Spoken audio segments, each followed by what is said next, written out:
নমস্কার, আমি সৌগত বর্মন। আজকের আমি শেখাতে চলেছি জাতীয় পতাকা কিভাবে আঁকতে হয়। প্রথমে দুটো আকার টেনে নেব,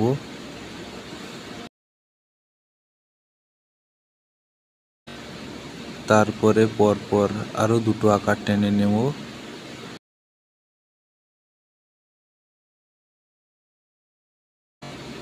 আকার দুটোর মাঝখানে সুন্দর একটা রাউন্ড করে নেব।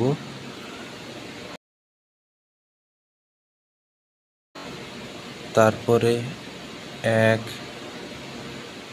2,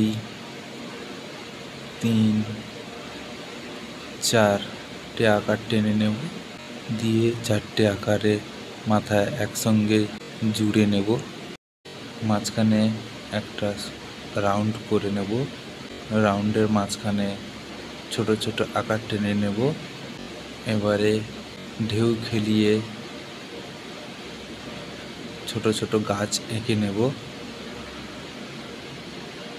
যাতে দেখতে সুন্দর লাগে।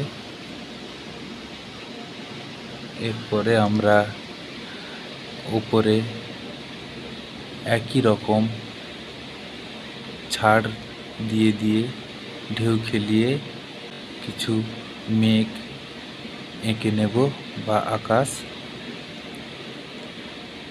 মাটিতে ছোট ছোট ঘাস এঁকে নেব। এইভাবে 3টে আকার দিয়ে দিয়ে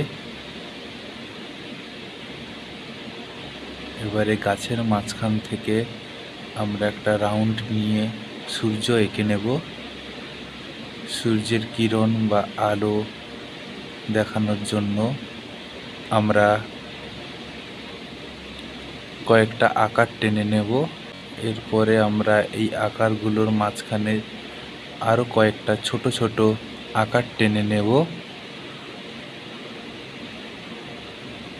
এবারে ওপরে আমরা কয়েকটা পাখি এঁকে নেব। আমার ভিডিওটা শেষের পথে। আপনারা এইখানে রং দিতে পারবেন। এখানে নীল রং দেবেন, এখানে গেরুয়া এবং নিচে সবুজ, এখানে খয়েরি, এখানে সাদা থাকলে খুব ভালো লাগবে। সূর্যটাকে লাল রং দেবেন। এখানে ডিপ সবুজ, মাটিতে আমরা হালকা সবুজ আর হালকা হলুদ দিতে পারেন। ভিডিওটি ভালো লাগলে লাইক, শেয়ার, কমেন্ট করবেন।